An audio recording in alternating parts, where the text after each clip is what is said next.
अगल से समझैहा भाभी बगल से बतियैहा हो।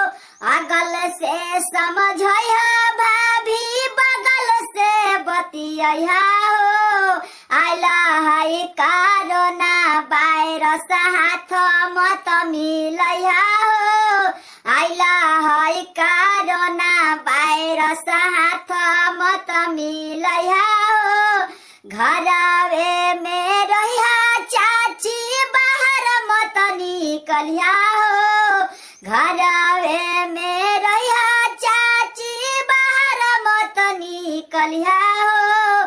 गमछी से टोपी मुहावा झाड़ू पोछा करिया हो। मुहावा में मास्क लगा के काम काज करिया हो।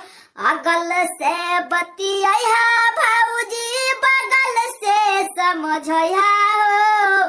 अगल से समझैहा भाऊजी बगल से समझैहा हो।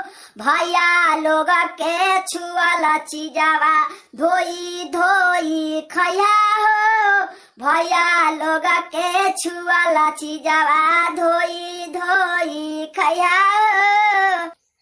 लॉकडाउन के पालन चाचा सब कोई करा हो। लॉकडाउन के पालन चाचा मिला जुला करा हो। वायरस कोरोना से तनिको सा डरा हो।